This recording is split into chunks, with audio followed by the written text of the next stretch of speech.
সাদা চোখে না দেখে সন্দেহের চোখে দেখলে বোঝা যায় বাংলাদেশের বর্তমান সরকার ভোটটাকে তেমন গুরুত্ব দিচ্ছে না। তারা একটা যুদ্ধের জন্য নিজেদেরকে তৈরি করছে। এই সরকার ভোট করালেও ক্ষমতা হস্তান্তর করবে না। ছাত্রনেতা নাসিরউদ্দিন পাটোয়ারিকে প্রচার চলাকালীন সময়ে পচা ডিম মারা হয়েছে।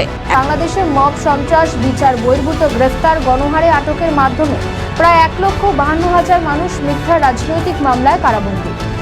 ফখরুল ইসলাম আলমগীরের একটি মন্তব্য, তিনি বলেন, এতদিন নির্বাচন মানে লড়াই হতো আওয়ামী লীগের নৌকার সঙ্গে বিএনপির ধানের শীষে। এবার নতুন একটি দল ময়দানে এসেছে যারা মুক্তিযুদ্ধের বিরোধিতা করেছিল। আওয়ামী লীগের সর্বোচ্চ নেত্রী শেখ হাসিনা দিল্লিতে একটি প্রকাশ্যে সাংবাদিক সম্মেলনে ভার্চুয়ালি বক্তব্য রাখেন, তবে সশরীরে নয়। তিনি অডিওর মাধ্যমে ভাষণ দিয়েছিলেন। প্রতিটি ক্ষেত্রে হাসিনার এই অডিও বার্তা নিয়ে বাংলাদেশের অন্তর্বর্তীকালীন সরকার নয়াদিল্লিকে আপত্তি জানিয়েছে। শেখ হাসিনার মুখ বন্ধ করার আর্জি জানিয়েছে বারবার, কিন্তু সেগুড়ে বাড়ি দিল্লি ঢাকার কোনো চিঠিরই জবাব পর্যন্ত দেয়নি। ভিডিওর কিছু অংশ প্রথমে দেখে নিশ্চয়ই বুঝতে পেরেছেন ভিডিওটি খুবই গুরুত্বপূর্ণ হতে যাচ্ছে। আসলে কি হতে যাচ্ছে সেটি দেখতে ভিডিওটির সাথেই থাকুন। হঠাৎ করে বাংলাদেশ থেকে কেন ভারতীয় নাগরিকরা ফিরে আসছেন? রামপাল বিদ্যুৎ কেন্দ্র থেকে 9 জন ঊর্ধ্বতন ভারতীয় কর্মকর্তার নীরবে চলে আসাটা ব্যক্তিগত নিরাপত্তার বাইরেও গুরুতর প্রশ্ন তুলেছে।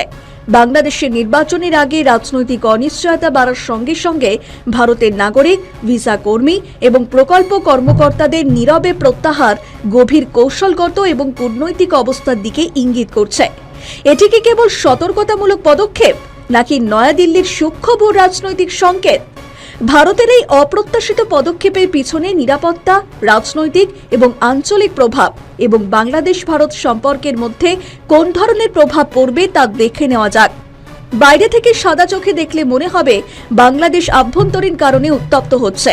সে দেশের সামনে ভোট, ক্ষমতা কে ধরে রাখবে আর কে কেড়ে নেবে তাই নিয়ে আভ্যন্তরীণ বিশৃঙ্খলা চলছে, যা আগামী দিনে আরও বাড়বে। সেই কারণে ভারত বাংলাদেশ থেকে সমস্ত ভারতীয়দের ফিরিয়ে নিচ্ছে। সাদা চোখে দেখলে তাই মনে হয়, কিন্তু প্রশ্ন থাকে, তাহলে বিদেশি পর্যবেক্ষকরা কিভাবে সে দেশে ভোট পর্যবেক্ষণ করবে? তারা কিভাবে সুরক্ষিত থাকবে? তাই সাদা চোখে না দেখে সন্দেহের চোখে দেখলে বোঝা যায় বাংলাদেশের বর্তমান সরকার ভোটটাকে তেমন গুরুত্ব দিচ্ছে না। তাদের পরিকল্পনা এবং বর্তমান কার্যকলাপ বলছে তারা একটা যুদ্ধের জন্য নিজেদেরকে তৈরি করছে। তাই তারা দেশের কঠিন অবস্থাতেও সামরিক শক্তি বৃদ্ধির জন্য ব্যস্ত হয়ে উঠেছে। এই সরকার ভোট করালেও ক্ষমতা হস্তান্তর করবে না। তার জন্যই হ্যাঁ ভোট এবং না ভোট। এই হ্যাঁ ভোটেই খেলবেন ইউনূস সাহেব। তিনি তার মেশিনারি দিয়ে আগের থেকে হ্যাঁ ভোটটি করিয়ে নেবেন এবং আগামী আরও 6 মাস তারা ক্ষমতায় থাকবে সংস্কারের জন্য। জামায়াতের জায়গায় যদি বিএনপি জিতে যায়, তবে ক্ষমতা ধরে রাখতে তাদের বড় কিছু প্ল্যান রয়েছে। সেটি নিজের দেশে করতে না পারলে ভারতের সঙ্গে যুদ্ধে যাওয়া ছাড়া উপায় নেই। তাই সেনাবাহিনীতে আগের থেকেই পরিবর্তন ঘটিয়ে সেনাপ্রধানের ক্ষমতা কমিয়ে রাখা হয়েছে। যদি বলি এখন বাংলাদেশ স্থিতিশীল অবস্থায় রয়েছে, এই কথাটি অন্য কোনো দেশের কথা বাদ দিন, বাংলাদেশেরই কোনো মানুষ ভিতর থেকে এটি বিশ্বাস করবে না। সবাই জানে এ এক মাৎসন্যায় যুগের মতো অবস্থা। এখন বাংলাদেশে বড় মাছ হলো জামায়াতের রাজাকাররা এবং বিএনপি, যারা ছোট মাছ মানে আওয়ামী লীগ এবং সংখ্যালঘু হিন্দুদের গিলে খাচ্ছে। এর সঙ্গে যুক্ত হয়েছে বিন্যাসহীন ক্ষমতা এবং দায়িত্ব, মানে ক্ষমতা যারা ভোগ করছে তাদের কোনো দায়িত্ব নেই। পলাশির যুদ্ধের পরে ভারতের যে অবস্থা হয়েছিল, বাংলাদেশে এখন সেই পরিস্থিতি। ক্ষমতাতেও সেই রাজাকার ইউনূসের জামায়াতে বাহিনী, আর দায়িত্বে সেনা আর পুলিশ। সেনাকে বারবার ক্যান্টনমেন্টে থাকার হুমকি দেওয়া হয়, আর পুলিশকে তার নিজের থানাতেই পুড়িয়ে মারা হয়। এমনকি থানায় এসে সেই কথা জোর গলায় বলার পরও তাদের বিরুদ্ধে কোনো ব্যবস্থা নেওয়ার ক্ষমতা নেই পুলিশের, কারণ ক্ষমতা তো তাদের হাতে নেই, আছে শুধু দায়িত্ব। কিন্তু ব্যাপারটা এখানেই মিটে যাচ্ছে না। আরও রয়েছে, ছাত্রনেতা নাসিরউদ্দিন পাটোয়ারিকে প্রচার চলাকালীন সময়ে পচা ডিম মারা হয়েছে। এখন ভবিষ্যতে এই ডিম কি শুধু ছাত্র নেতাদের কপালেই জুটবে, নাকি জামায়াতের কপালেও জুটবে তা বলা মুশকিল। যদিও ছাত্র নেতাদের এর আগেও দেশে বিদেশে পচা ডিম খাবার অভ্যেস রয়েছে, ফলে ভোট ঘোষণার আগে যেমনটি মনে হচ্ছিল জামায়াত বিএনপি মিলে মিলিজুলি সরকার গড়বে, আর ভোটে বিদেশিদের কাছে লোক দেখানো, একটি বিরোধী দেখানোর জন্য একে অপরের বিরুদ্ধে কথা বলবে, তেমনটি হয়তো হবে না। এতদিন এই ছাত্র নেতারা গরুর পালে রাখালের বাঘ পড়ার গল্প বলে আসছিল। এবার সত্যিকারের গরুর পালে বাঘ পড়বে। আওয়ামী লীগ ছাড়ার ভোট হলে কতদিন সরকার থাকবে, তার থেকে বড় কথা এই ভোট যত কাছে আসবে ততই রক্তক্ষয়ী হবে বাংলাদেশের ভবিষ্যৎ। আর এইসব ঘটনাগুলি ঘটবে বলেই ভারত নীরবে বাংলাদেশ থেকে ভারতীয়দের সরিয়ে নিচ্ছে। ভারত থেকে কোনো যুদ্ধের ইঙ্গিত না দিলেও প্রস্তুতি নিয়ে রাখা হয়েছে। বাংলাদেশের সাবেক প্রধানমন্ত্রী শেখ হাসিনা গত বছর জুলাই আগস্টের এক আন্দোলনের জেরে যাকে ক্ষমতাচ্যুত হতে হয় এবং দেশ ছাড়তে হয়, সেই থেকে শেখ হাসিনা ভারতের আশ্রয়ে রয়েছেন এবং এক অজ্ঞাত স্থানে সর্বোচ্চ নিরাপত্তা বলয়ে রয়েছেন। তার ভারতে আশ্রয়কালে প্রথম 6 মাস তিনি একেবারেই অন্তরালে ছিলেন। তার কোনো বক্তব্য পর্যন্ত পাওয়া যায়নি। তিনি কোথায় ছিলেন তা কেউই জানতেন না। কিন্তু ধীরে ধীরে তিনি আত্মপ্রকাশ করেন, তবে সশরীরে নয়, আওয়াজের মাধ্যমে। তিনি আওয়ামী লীগের ভেরিফাইড সোশ্যাল মিডিয়া প্ল্যাটফর্মগুলিতে একের পর এক অডিও বার্তা দিতে শুরু করেন, যা বাংলাদেশে এবং বিদেশে ছড়িয়ে থাকা কোটি কোটি আওয়ামী লীগ সভ্য সমর্থকদের জন্য ভোকাল টনিক হিসেবে কাজ করেছে। এরপর তিনি একাধিক আন্তর্জাতিক এবং ভারতীয় সংবাদ মাধ্যমকে সাক্ষাৎকার দিতে শুরু করলেন, যা নিয়ে কম চর্চাও হয়নি রাজনৈতিক মহলে।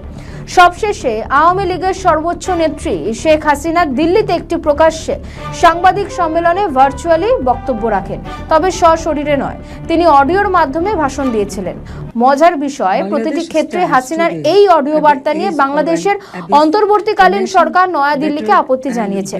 শেখ হাসিনার মুখ বন্ধ করার আর্জি জানিয়েছে বারবার, কিন্তু সেগুড়ে বাড়ি দিল্লি ঢাকার কোনো চিঠিরই জবাব পর্যন্ত দেয়নি। এবার শেখ হাসিনা এক ভারতীয় সংবাদ মাধ্যম জি 24 ঘন্টাকে একান্ত সাক্ষাৎকার দিলেন। তাতে তিনি যা যা বলেছেন সেটা গোটা পরিস্থিতিকে এক অন্য মাত্রা দিতে পারে বলেই মনে করছে রাজনৈতিক মহল। জি 24 ঘন্টাকে শেখ হাসিনা যা যা বলেছেন তার মধ্যে সবচেয়ে নজর করা তা হলো বিএনপিকে নিয়ে তার প্রতিক্রিয়া। তিনি বলেন, বিএনপি যদি সরকার গঠন করে আমি আশা করব তারা আওয়ামী লীগের ওপর থেকে নিষেধাজ্ঞা তুলে নিয়ে প্রকৃত সংসদীয় গণতন্ত্র ফিরিয়ে আনবে। হাসিনার মতে প্রকৃত বিরোধী দল ছাড়া সংসদ কখনো সংসদ হতে পারে না। তাকে প্রশ্ন করা হয়েছিল, বাংলাদেশে পা রাখার পর আপনার প্রথম অগ্রাধিকার কি হবে? এর জবাবে হাসিনা বলেছিলেন, আমার প্রথম এবং সর্বোচ্চ অগ্রাধিকার হবে সংবিধান সম্মত শাসন ব্যবস্থা ও আইনের শাসন পুনঃপ্রতিষ্ঠা। কারণ গত কয়েক মাস ধরে বাংলাদেশ কার্যত আইনের বাইরে চলছে। তিনি আরো বলেছেন, বাংলাদেশে মব সন্ত্রাস, বিচার বহির্ভূত গ্রেফতার, গণহারে আটকের মাধ্যমে প্রায় 1,52,000 মানুষ মিথ্যা রাজনৈতিক মামলায় কারাবন্দী, যাদের অনেকে নির্মম নির্যাতনের শিকার। তাদের অবিলম্বে মুক্তি দেওয়া জরুরি। আবার ইউনূসের আমলে বাংলাদেশের অর্থনীতি, বিদেশি বিনিয়োগ নিয়ে যে শূন্যতা সৃষ্টি হয়েছে সেটা নিয়েও তার পরবর্তী পরিকল্পনা জানান নেত্রী। তিনি বলেন, ইউনূস যে সর্বনাশ করে গিয়েছেন তা মেরামত করাই আমাদের দায়িত্ব। ইউনূসের কথায়, ইউনূসের আমলে বাংলাদেশের আজ আইনের শাসন নেই, আছে শুধুমাত্র মব সন্ত্রাস। তবে যে কথাগুলি সবচেয়ে তাৎপর্যপূর্ণ বলে মনে করা হচ্ছে তা আওয়ামী লীগের প্রধান প্রতিপক্ষ হিসেবে পরিচিত বিএনপিকে নিয়ে বলা মন্তব্যগুলি। যেমন, বিএনপি আসন্ন জাতীয় নির্বাচনে জিতে যদি সরকার গঠন করে তাহলে তারা আওয়ামী লীগের উপর থেকে নিষেধাজ্ঞা তুলে নিয়ে প্রকৃত সংসদীয় গণতন্ত্র ফিরিয়ে আনবে বলেই আশা প্রকাশ করেছেন শেখ হাসিনা। আবার অন্য এক প্রশ্নের উত্তরে তিনি বলেছেন, এই ক্ষত সারাতে হলে গণতান্ত্রিক ম্যান্ডেট সম্পন্ন সরকার দরকার। আওয়ামী লীগ সরকারের দরকার হোক বা বিরোধী দলে দেশের সেবা করতে প্রস্তুত, কিন্তু নিষিদ্ধ ও নির্যাতিত অবস্থায় সেটা সম্ভব নয়। স্বদেশ থেকে নির্বাচিত আওয়ামী লীগ নেত্রী হাসিনার এহেন মন্তব্যগুলি থেকেই স্পষ্ট তিনি আশা প্রকাশ করছেন এই নির্বাচনে না হলেও নির্বাচনে পরবর্তী সময় তার দলের ওপরে থাকা যাবতীয় নিষেধাজ্ঞা উঠে যাবে। ফলে আওয়ামী লীগ আবার বাংলাদেশের রাজনীতিতে স্বমহিমায় ফিরবে। তার তাৎপর্যপূর্ণ মন্তব্য, বিএনপি ও আওয়ামী লীগের দীর্ঘদিনের সংসদীয় প্রতিদ্বন্দ্বিতা রয়েছে, এটাই গণতন্ত্রের স্বাভাবিক রীতি। শক্তিশালী বিরোধিতা শাসন ব্যবস্থাকে আরও মজবুত করে। তবে বিএনপির ইতিহাস স্মরণ করিয়ে দিয়ে জি 24 ঘন্টাকে তিনি বলেছেন, বিএনপির চরমপন্থী শক্তির সঙ্গে আপোষ করার দীর্ঘ ইতিহাস রয়েছে।